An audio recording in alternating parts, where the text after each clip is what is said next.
Hey, what's up, you guys? This is my third feeding. This is my female pewter corn. Her name is Amy. That's short for Amethyst because of the dark purple hue she had as a baby, and she still kind of manages to carry a little bit of it now.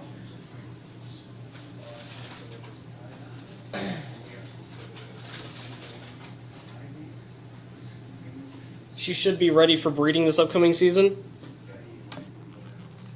So,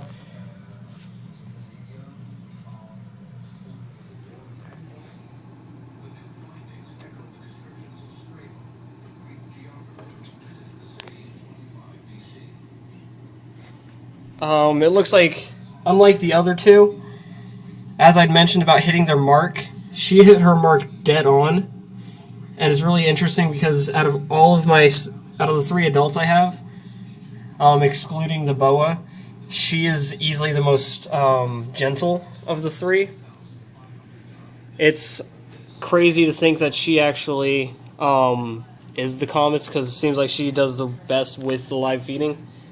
And as I've stated in my videos prior, you want to make sure your snakes hit their mark, which is usually around the head, and their coils should line up under the jaw, like so.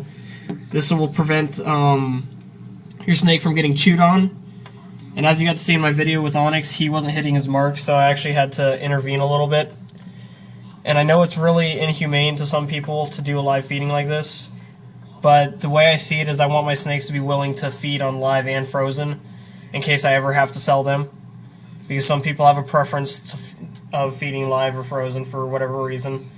And I also want them to be able to know to do their business to an extent. If one ever got loose or something, I'd want it to have at least a small chance of surviving.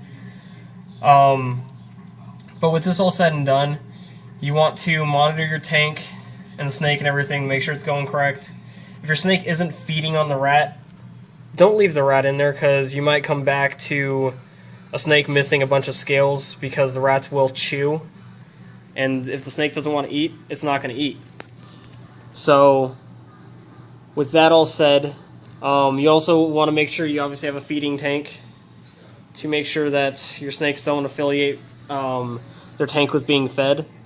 And it also helps to not have bedding in there because your snake might end up with a little bit of bedding lodged into its mouth or down its throat, which could potentially kill your snake depending on the size of the wood chips.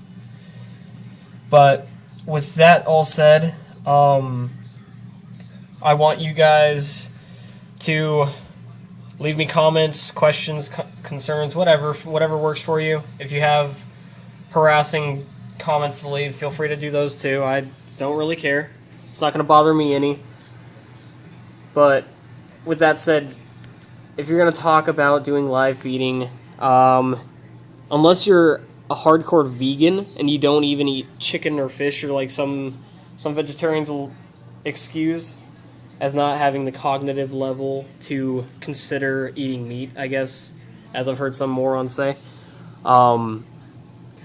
We breed animals and shit for slaughter all the time, so to breed rats for live feeding for our snakes or whatever else some people might be feeding rats to, it's completely hypocritical. So with that said, shut up unless you're a practicing vegan and you have all the room to actually talk, I guess.